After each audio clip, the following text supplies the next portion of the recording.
Hello everyone and welcome back to Love English with Love by Love. So अगर आपने मेरा पिछला video देखा तो वो था हमारा प्रेजेंट परफेक्ट टेंस। उसके बाद हम अभी देख रहे हैं प्रेजेंट परफेक्ट कंटिन्यूअस टेंस जो पास्ट में शुरू हुआ है, लेकिन ये काम जब मैं आपसे बात कर रही हूँ प्रेजेंट में भी कंटिन्यूड है, यानी प्रेजेंट में भी अभी जब मैं आपसे बात कर रही हूँ ये चालू है। तो ये कौन सा टेंस है? ये वो टेंस है जो पास्ट में शुरू हुआ और प्रेजेंट में चालू है। तो इसका कनेक्शन पास्ट से लेके प्रेजेंट तक चल रहा है। फाइन, तो ये है मेरा प्रेजेंट परफेक्ट कंटिन्यूअस टेंस। अब मैं इसको परफेक्ट कंटिन्यूअस टेंस क्यों बोल रही हूँ? क्योंकि अगर आपने मेरा पिछला वीडियो सुना तो उसमें मैंने आपको बोला है कि परफेक्ट में आपको दो वर्ड्स यूज करने होते हैं, हैव और हैज। ठीक है, तो इस टेंस में भी आपको हैव और हैज यूज करना है, लेकिन यहाँ पर हमें और एक नया वर्ड यूज करना है और वो है बीन, BEEN। प्लस जैसा मेरा प्रेजेंट कंटिन्यूअस टेंस था ING फॉर्म वाला, वैसे ही मेरा जो परफेक्ट कंटिन्यूअस टेंस है इसमें भी मुझे ING लगाना है। ऑलराइट, तो चलिए देखते हैं इसकी कुछ सेंटेंसेस और देखते हैं ये टेंस हम कैसे सीखें। यहाँ पर जो मेरा प्रेजेंट परफेक्ट कंटिन्यूअस टेंस है, यहाँ पर मेरा कोई काम जो है ये पास्ट में शुरू हुआ है, लेकिन अभी भी उसके रिजल्ट्स जो है वो अनफिनिश्ड है। अभी तक वो काम पूरा नहीं हुआ है। जब मैं आपसे बात कर रही हूँ उस समय ये काम अभी भी जारी है। ओके, लेकिन जो मेरा प्रेजेंट परफेक्ट कंटिन्यूअस टेंस है इसमें मुझे थर्ड फॉर्म की कोई जरूरत नहीं है। The present perfect tense doesn't need the third form of the verb anymore. So like the present continuous tense, the present perfect tense also uses the first form of the verb along with the ing. Okay, the only difference here is that you will have to use words like has been and have been along with the sentence now. Okay, for example, she has been eating since morning. She has been eating since morning, यानी वो सुबह से खा रही है। इसका meaning क्या हुआ कि कोई काम जो सुबह में शुरू हुआ और अब तक जारी है। ओके, उसका मतलब ये नहीं है कि वो सुबह से लगातार खा रही है। सुबह में उसने खाया होगा, फिर ब्रेक लिया होगा, फिर खाया होगा। Okay, so this is what it means. He has been working for 2 years. He has been working for 2 years, meaning वो 2 सालों से काम कर रहा है। ओके, अब अगर मुझे ये सेंटेंस चेंज करना है, मैं ऐसे बोल सकती हूँ He has been working since 2018। यहाँ पर मैंने क्या किया, आपको एक फिक्स्ड पॉइंट ऑफ टाइम दिया है 2018, इसके लिए मैंने यहाँ पे since लगाया है। और क्योंकि मैंने इसके पहले के सेंटेंस में आपको फिक्स टाइम नहीं बोला था, मैंने बोला था 2 साल, इसके लिए मैंने वहां पर फॉर लगाया। तो ये दोनों डिफरेंसेस जो हैं ये जरा सा आप ध्यान में रखिएगा। सब्जेक्ट्स के जो रूल्स हैं वो वही यहाँ पर अप्लाई करने हैं जो हमने पिछली बार प्रेजेंट कंटिन्यूअस टेंस में किया था। ठीक है, तो जो मेरे सब्जेक्ट्स हैं ये 7 सब्जेक्ट्स हैं। 7 सब्जेक्ट्स की 2 कैटेगरीज हैं। जो पहली कैटेगरी है आई यू दे वी, इसके साथ हमें लगाना है हैव बीन। और जो दूसरी कैटेगरी है ही शी इट, इसके साथ हमें लगाना है हैज बीन। ओके, बस यही हमें याद रखना है, हैव बीन और हैज बीन कर दो। उसके अलावा जो बाकी सारी की चीज है वो वैसे ही रहेगा। हम अगर अफर्मेटिव सेंटेंसेस बनाना शुरू करेंगे तो इसमें हम सब्जेक्ट सबसे पहले लगाएंगे, उसके बाद हैज या हैव बीन, उसके तुरंत बाद वर्ब का फर्स्ट फॉर्म और फर्स्ट फॉर्म के साथ ING, और फिर अगर जरूरत पड़े तो फॉर और सिंस में से एक वर्ड। ठीक है, तो ऐसे हमारी रचना होगी हमारे प्रेजेंट परफेक्ट कंटिन्यूअस टेंस की। For example, if I look at a sentence, I have been calling you since 2 o'clock। I have been calling you since 2 o'clock, यानी मैं आपको 2 बजे से फोन कर रही हूँ। उसका मतलब ये है कि 2 बजे मैंने आपको फोन करना शुरू किया था और अभी तक आपका जवाब मुझे आया नहीं। अब जब आपने मुझे जवाब दिया तब मैं आपको बोल रही हूँ कि आपको पता है मैं आपको 2 बजे से कॉल कर रही थी। Alright, for example, the water levels have been rising in the sea. The water levels have been rising in the sea. यानी पानी का जो लेवल है ये दरिया में बढ़ रहा है. ठीक है, this is what it means. ठीक है, अब हम देखते हैं कि कौन से वर्ब्स के साथ या कौन से टेंसेस के साथ हम इसके कैसे आगे चल के रूल्स अप्लाई करें और कैसे इसको यूज करें. ओके, चलिए. इंग्लिश में कुछ ऐसे वर्ब्स होते हैं जिनको हम बोलते हैं स्टेटिव वर्ब्स. ठीक है, स्टेटिव वर्ब्स जब हम यूज करते हैं उस समय हमें आईएनजी हम लगाकर सेंटेंस नहीं बना सकते ये प्रेजेंट कंटिन्यूअस टेंस में, वरना हमारा टेंस जो है पूरा का पूरा रॉन्ग होगा. एग्जाम्पल, इस स्टेटिव वर्ब्स का एक वर्ड है मेरा नो, KNOW, नो. ओके, अगर ऐसा कोई सेंटेंस बनाऊं कि I have been knowing him since 5 years, I have been knowing him since 5 years, this is a totally wrong sentence in English. Grammatically ये बिल्कुल भी सही नहीं है. मैं नो जो वर्ब है उसको लेकर आईएनजी फॉर्म में लगा के प्रेजेंट कंटिन्यूअस टेंस नहीं बना सकती.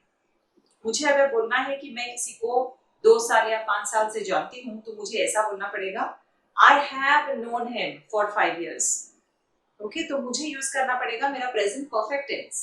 मेरा प्रेजेंट परफेक्ट कंटिन्यूअस टेंस मैं नहीं लगा सकती यहाँ पर ये बताने के लिए कि मैं किसी को कुछ सालों से जानती हूँ. वैसे ही अगर मुझे ये बोलना है कि मैं किसी को पसंद करती हूँ, ओके, तो मैं ऐसा नहीं बोल सकती हूँ कि I have been liking you since childhood. ये गलत होगा. I have been liking you since childhood is totally wrong.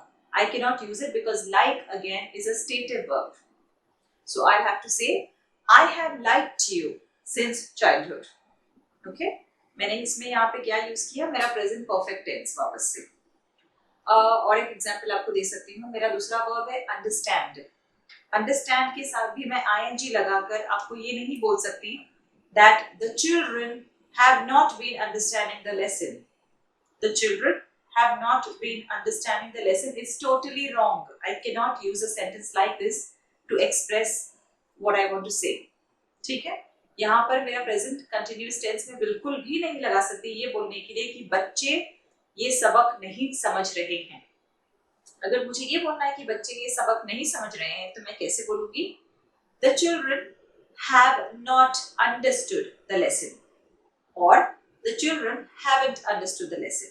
मुझे ये बोलना पड़ेगा. आप लोग प्लीज ये ध्यान रखिएगा क्योंकि बहुत सारे लोग मैंने देखा है, many people make the same mistake. They use these stative verbs in the present continuous tense and then also in the present perfect continuous tense, and that is a total wrong sentence in grammar. Okay, so it's totally wrong. So that is why please do not use stative verbs. Now what are stative verbs? I will make a video on this very soon and I'll explain what are stative verbs, what are the types of stative verbs and which stative verbs you cannot use with the ing form. ठीक है, इसके लिए हम एक अलग सा video बनाएंगे. चलिए तो आगे चलते हैं और देखते हैं कि इसके अभी और कौन से रूल्स हैं जो हमें फॉलो करने हैं. So let's look at a few rules before we go ahead and start making our sentences.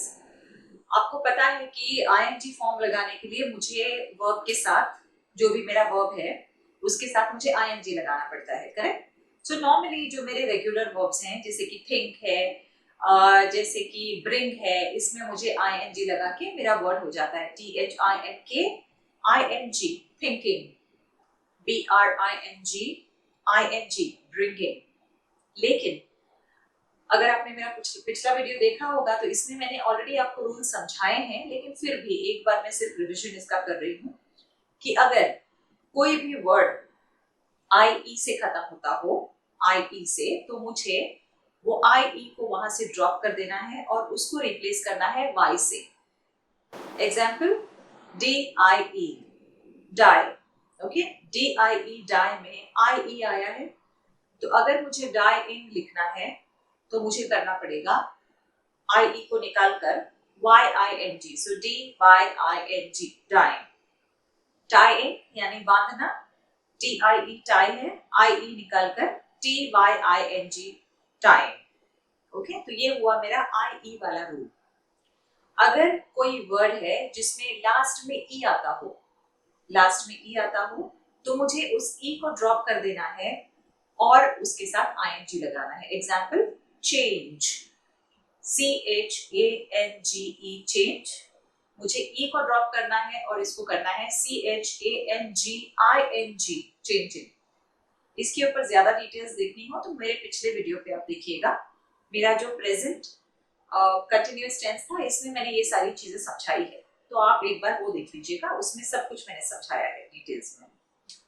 Okay, और मेरा और एक रूल था CVC रूल वाला, आपको याद है right? CVC consonant vowel consonant.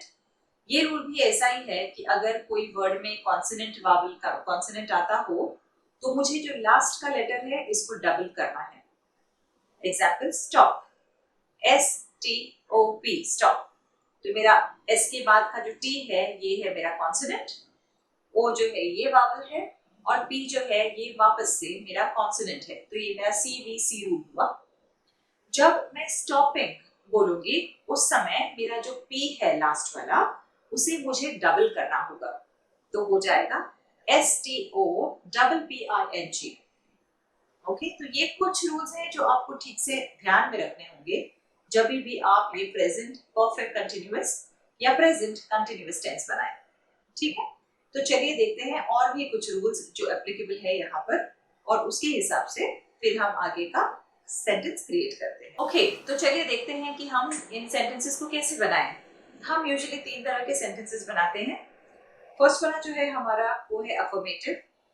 Affirmative sentence बनाने के लिए मुझे सबसे पहले लगाना है सब्जेक्ट। सब्जेक्ट के बाद सब्जेक्ट जो भी है उसके हिसाब से मुझे हैज या हैव लगाना है। वेरी इंपॉर्टेंटली बीन, BEEN लगाना ही है, और उसके बाद मेरा वर्ब का फर्स्ट फॉर्म ING, और उसके बाद सिंस या फॉर की जरूरत हो तो, वरना directly object. For example, she has been waiting for me since morning. She has been waiting for me since morning. The birds have been sitting in the cage for 1 hour. The birds have been sitting in the cage for 1 hour. Okay? ये हुए मेरे affirmative sentences. अगर मुझे यहाँ पर negative sentences बनाने हैं जहाँ पे मुझे नहीं का उपयोग करना है, तो मुझे क्या करना है? मुझे सिर्फ हैज या हैव बीन के बाद में नॉट लगाना है, या हैज या हैव बीन के साथ एंटी यानी हैजंट हैवंट ये लगाना है। ठीक है, चलिए देखते हैं ये कैसे बनता है। Example, the cat hasn't been eating since morning. The cat hasn't been eating since morning. अब इस चीज से मुझे और एक चीज याद आई कि मुझे ये जो हैजंट है, हैवंट है, ये सारे वर्ड्स पे भी एक वीडियो बनाना है जिसको हम बोलते हैं कॉन्ट्रैक्शंस। ओके, क्योंकि बहुत सारे ऐसे वर्ड्स हैं इंग्लिश में जो हम शॉर्ट फॉर्म करके यूज करते हैं, शॉर्ट करके यूज करते हैं, तो इसका भी एक वीडियो मुझे बनाना है क्योंकि बहुत सारे लोग कंफ्यूज होते हैं इसमें। ऑलराइट, तो ये हम बनाएंगे। तो नेगेटिव के लिए आपने देख लिया कि मैंने क्या किया। सिमिलरली अगर मुझे अभी क्वेश्चन पूछना है, अगर मुझे आपसे कोई सवाल पूछनी है, तो मैं उस समय क्या करूंगी? उस समय मुझे सिर्फ वर्ड्स को इंटरचेंज करना है। ऑलराइट, तो इसमें मैं क्या करूंगी? Has he not come home since 2 years? Has he not been phoning you since 2 years? Okay? मतलब क्या वो आपको 2 साल से फोन नहीं कर रहा है? Has he not been phoning you since 2 years? ठीक है, तो यहाँ पर मैंने क्या किया? मैंने सिर्फ जो वर्ड्स हैं उसको आगे पीछे किया और मुझे वो आंसर उसका मिल जाएगा। ओके, अब जब इसका मैं जवाब दूंगी तो मैं ये बोल सकती हूँ नो ही हैजंट, या मैं बोलूँगी यस ही हैज। ठीक है, तो इसको शॉर्ट फॉर्म में जवाब कैसे देना है ये भी जब मैं कॉन्ट्रैक्शंस का वीडियो जब बनाऊंगी उसके अंदर वो भी आपको समझा दूंगी। ठीक है, अब मैं क्या करूंगी कि आपको बहुत सारे यहाँ पे एग्जाम्पल्स दूंगी ताकि आपको समझ में आए कि मेरे जो एग्जाम्पल्स है उसके हिसाब से इसके सारी रचना कैसे हुई। ठीक है, और मैं अब से ये भी सोच रही हूँ कि डिस्क्रिप्शन बॉक्स में थोड़ा सा आप लोगों को होमवर्क देना शुरू करूँ। तो मैं आपको ऐसे कुछ सेंटेंसेस दूंगी जो आपको या तो नेगेटिव करने हैं या आपको उसको इंटरोगेटिव बनाना है, या मैं आपको फिल इन द ब्लैंक्स दूंगी जहाँ पे आपको ब्लैंक्स को फिल करने हैं। इससे मुझे पता चलेगा और आपको भी पता चलेगा कि आप कितना यहाँ पे सीख चुके हैं और क्या ये वीडियोस आपके कुछ फायदे में हो रहा है कि नहीं, या ये वीडियोस आपके कोई काम आ रहा है कि नहीं। ऑलराइट, तो ये सब मैं शुरू करूंगी। तो यही था आज के वीडियो में मेरे प्रेजेंट परफेक्ट कंटिन्यूअस टेंस में। और अगला जो वीडियो होगा वो भी कोई दूसरे टेंस पे होगा। और आपको पता तो है ड्रिल क्या है। ड्रिल यही है कि आपको यहाँ पे सब्सक्राइब अगर आपने नहीं किया है तो सब्सक्राइब करना है, आपको ये वीडियो को लाइक करना है, लोगों के साथ शेयर करना है। और जैसे मैंने मेरे लास्ट वीडियो में बोला था, जितना हो सकता है प्लीज रीडिंग का हैबिट डालें। कम से कम रोज आधा घंटा तो आप रीड करें। If you read for half an hour every day, it's going to help you in many things. One, it will help you to understand the words better. Second, it will help you with your spellings. Third, it will help you increase your vocabulary. And fourth, it will help you with your thought process. जब आप पढ़ते हैं तो उस समय आपको बहुत सारे नए नए आइडियाज माइंड में आने लगते हैं। और जब आपको आइडियाज माइंड में आएंगे तो बट नेचुरली आपका इंग्लिश फ्लुएंट होगा, क्योंकि जब आप बोलेंगे उस समय आप अटकेंगे नहीं।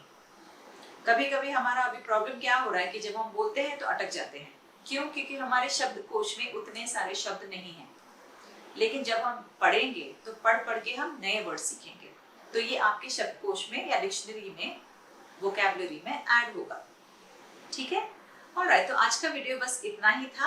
आप प्लीज कमेंट करें और कमेंट सेक्शन में मुझे बताएं कि आपको ये वीडियो कैसा लगा, इसमें क्या आप और देखना चाहेंगे। ये जो वीडियो था ये भी किसी सब्सक्राइबर ने बोला था कि उनको टेंसेस सीखनी थी, इसके लिए हम टेंसेस की सीरीज कर रहे हैं। आप लोगों को ऐसे अगर लगता है कि कुछ नया सीखना हो इंग्लिश रिलेटेड तो प्लीज यहाँ पे कमेंट कर दें, तो उस हिसाब से मैं कोशिश करूंगी कि मैं उसका एक वीडियो बनाऊं। Alright, so thank you everybody for watching this video and I'll see you very soon again. Alright, thank you very much.